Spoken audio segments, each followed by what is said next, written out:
And let's take a look at your Caribbean report for tonight.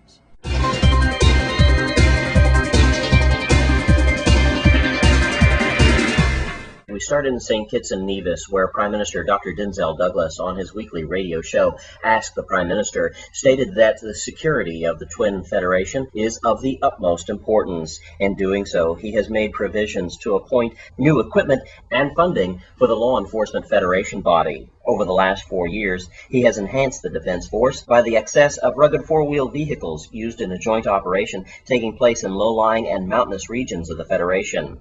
Even so, he's also been working very closely with the national security counterparts in Europe and successfully negotiated the provision of rough-terrain four-wheel vehicles for the Royal St. Christopher Police Force, made possible via the 10th European Development Fund. He has also provided the St. Christopher Nevis Task Force with state-of-the-art crime detection equipment, automated fingerprint machines, and crime scene kits and microscopes that is key in the identification of firearms used in the execution of a violent crime. We are, in other words, strengthening and will continue to strengthen our forensic capabilities. Prime Minister Douglas went on to state that in his view, it is strong, effective policing that requires a certain culture and standard, and that is why he feels the need to push for the maximum for the people and the citizens of St. Kitts and Nevis. And in Trinidad, the President of Trinidad and Tobago, George Maxwell Richards, has denied a request by Minister of Works Jack Warner to revoke the appointment of Dr. Eric St. Cryer as chairman of the Integrity Commission. In a letter to Warner on Wednesday, the President expressed his confidence that the Commission would discharge its responsibilities in accordance to the law.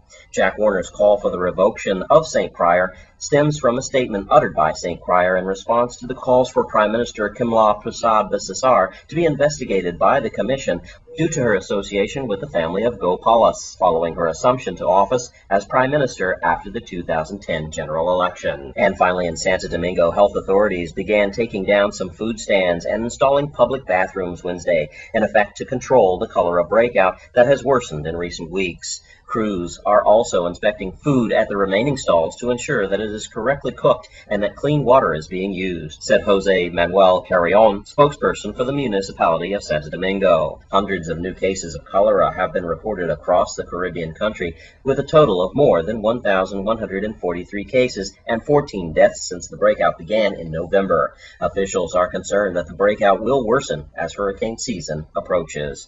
Cholera was first detected in neighboring Haiti last year, with 266,000 cases and nearly 5,000 deaths reported. It is caused by a bacteria found in contaminated water and food. It spreads quickly in unhygienic environments and can lead to a rapid, painful death through complete dehydration, but it is easily treatable if caught in time. This Caribbean report is brought to you by MLK Tires, keeping you rolling right. And that's your Caribbean report for tonight. And local musician and artist Hugo Rankin has an important message for our young men and women in our territory. News Channel 8's Wes Small has the story from his Campo Rico studio.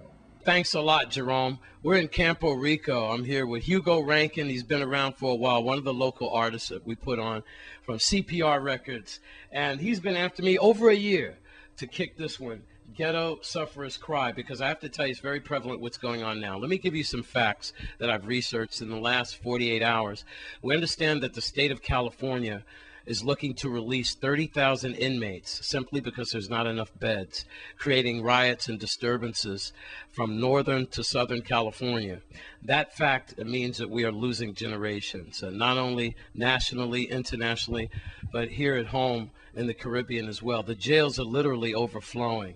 And Hugo Rankin, you've been a stalwart soldier at this. The third cut on this is too much youths in a jail pen. I'd like you to kick a little of that as we talk. And thanks for welcoming me into your studio. You've been an advocate of this information and education to the public for some time. I know you want to welcome yourself and your family and everything. What is going on with all the crime, especially with the youth? You were ahead of your time when you made this album. First of all, I'd like to say give thanks and praise for your passing in the name of the Most High God, Rastafari, and bless everyone. And Mr. West, well, these songs was a part of our growing up, because seeing a lot of our little agents and getting destroyed and falling in jail, and you're going to see them, and then you're going to see the next one who fall in this cemetery. It come to me like a shock. So I had to go as a musician, I go along and do certain studies and write certain lyrics to fit this type of a crime was going on in the island. To try to cool it down and set the message for the users to understand that without them is no future, because it's they're the ones supposed to take care of the elders. You understand? And if no one is there to take care of the elders, then is no future. You understand? That's a good way to put it. Where could people pick up not only this CD, but you guys have been busy in the studio, and maybe you're going to be performing soon. How could people get a hold of these? Well, right now you could go on the online on Dig Station and iTunes and wherever you go on your major download stations on your computer, you could download my music. Anyone you got the makers and the leader where all my music is on the download station. Anyone you want, any major download station where you get your reggae music from. Hugo Rankin's music is there right now, and that's one of the homework I was doing while I bring out no more albums that we keep. My fans keep asking me why I'm waiting for your next album. Well, I had to do certain homework as state of business of producing and sales and stuff like that to get you in a right marketplace and get the music to the people then, because I myself can't get the music to the people and just by walking around St. Croix. Right. St. Croix is just at that. You got the whole world want to know who is Hugo Rankin, want to know who sing this song, want to know who sings Selassie's My King. And the thing is, we're on YouTube now, millions of people are watching. And I give thanks for that, Mr. West, 100%. No problem. Yes. If you have, as we close this out, and you know, brothers from east to west are watching you tonight, especially the young ones, what message do you have for them? Yo, all of you them to stay in school because it's our future. Whatever you decide, stick to it and make it be the best. And don't do it small, do it big. One love. Thank you, Hugo Rankin from CPR Records. Crank up the tune and get yours. Ghetto Sufferers Cry. The one we're focusing on is the cut number 3. Too Much Youth in a Jail Pen.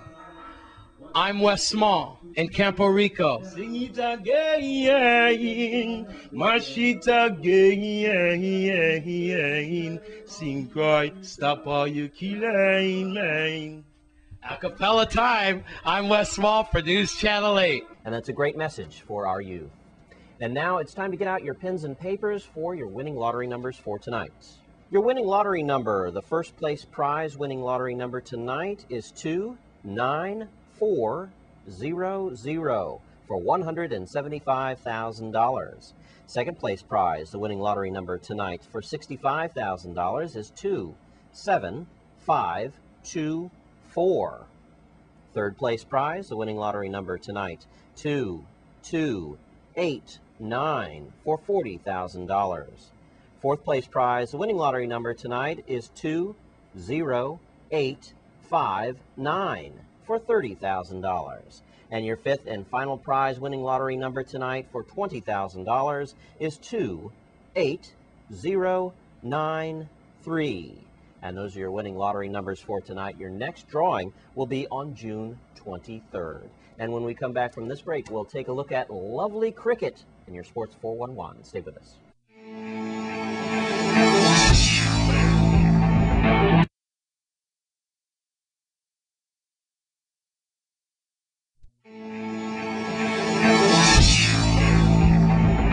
Tonight in your Sports 411, Koof's got cricket, lovely cricket. Let's check it out. Thanks a lot, John. Well, the St. Croix Veteran Cricket Club rolled up their sleeves and went to work at the Shank Ballpark as they were preparing the fields for this weekend Leeward Island Master Cricket Tournament. This is the first time St. Croix will be hosting the tournament, which include teams from Antigua, Anguilla, St. Kitts, Nevis, St. Croix, and St. Thomas. They will be split into 2 divisions, and folks, they'll be having 2 fields so they can be playing the games at the same time. Oh, this is the first time ever being done in St. Croix. Folks, the action gets on the way Friday with the opening ceremony beginning at 9:30 and continues till Sunday. We will have the finals, where the Virgin Islands stands a good chance to make it to the finals with having 2 teams in the tournament. Folks, I was able to catch up with the president of the Veterans Club, Mr. Mean Dean Baptiste, who is encouraging fans to come out and support the USVI.